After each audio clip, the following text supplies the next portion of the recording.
I'm Kim with Talk Wordy to Me. And I'm Jenna with Coco and Kiwi and Wanderlisting. So we both love to travel, and we both traveled. Actually, I don't know a lot of your travel history like before kids, but I'm assuming you traveled a lot. I am a gypsy. She's a gypsy. So we both have that wanderlust in our veins. I don't even love that word, but it just describes it well. And we don't want to let having our kids stop us from exploring the world. In fact, I would say we've both learned how important it is for us to keep doing it, right? Definitely. I think there's too much to be gained by travel. I think you just can't cut it out of your life just because you have kids. Yeah. But one thing I will say is that a lot of people don't travel, especially when they do have kids, because of the anxiety they get about going. And it can be a lot to think about, like packing and traveling, especially if it's far away. How is your kid going to do on the plane? How are they going to do with jet lag and all of that? So there's a lot to consider. But I just want to let you know, travel anxiety is totally normal, and I've almost let it stop me from going places many times. Mine even gets extreme to the point where I'll be awake at night thinking, no, if I go on this trip with my kids, something horrible is going to happen. Or if I go on this trip without my kids, I'm going to die. What's going to happen to my kids? You know, I think these thoughts are normal. But what I've learned for myself is when I still work through that anxiety and still go, the instant I leave, I'm like, whew, I feel so much better. I feel relief. And I'm so glad that I went. And it's always worth it. So know that travel anxiety is normal, and the only way to get over it is to work through it and still do that thing that scares you. Well, I think that even when you're at home, you have bad days and you have good days, and that's not going to change just because you're traveling. So you might just happen to have a bad day when you're traveling, and it doesn't have to define your whole trip or your whole experience. It's just in the moment, and you get over it and you work through it, and life goes on, and you can still enjoy your trip. I love that. And if you're going to have a bad day, you might as well have it in Rome. Right?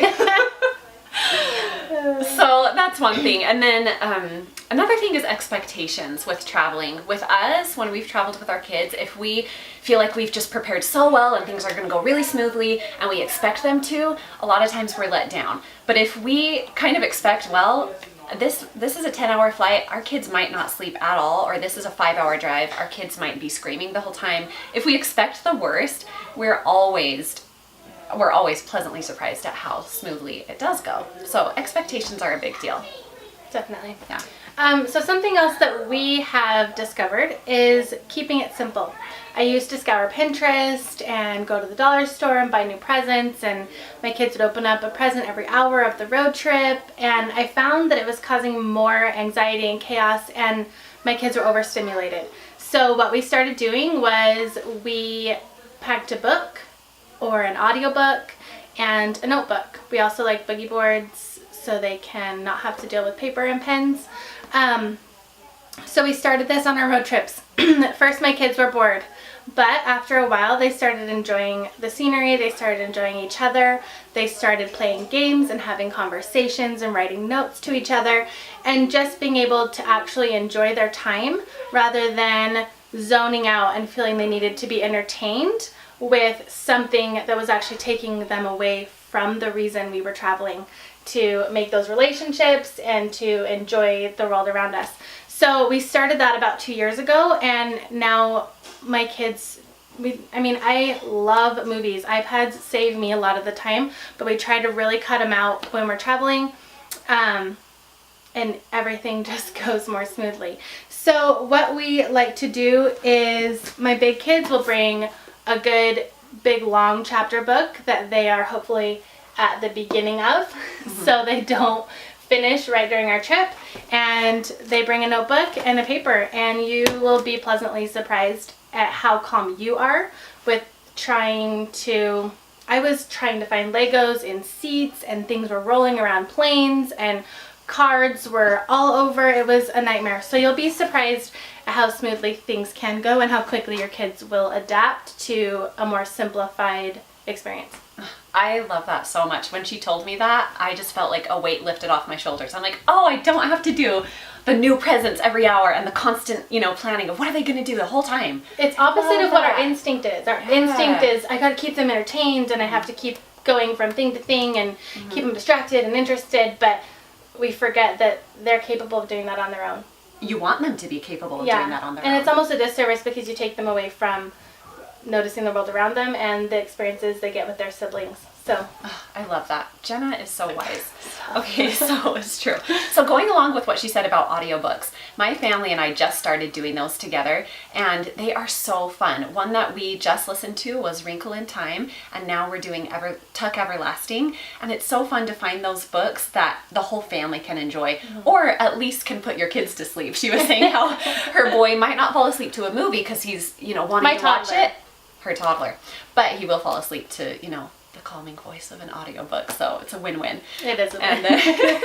And I love going to the library and finding books because, the novelty aspect, it's a new book for my kids and they love it. So my kids will just sit back in their car seats or on the plane and flip through books. I do love to have these little ones for my baby, my 18-month-old, because they've got the flaps. Cottage Door Press puts out some really good books like this, and they sell at Target. So I love having the books and audiobooks as part of our traveling experience.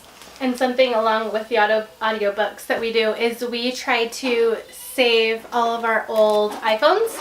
And so we've got this iPhone, and it's just got whatever platform you like to listen to your audiobooks on. We use Audible, and we have a lot of good podcasts that we can download the episodes to that are fairy tales or things like that the kids absolutely love.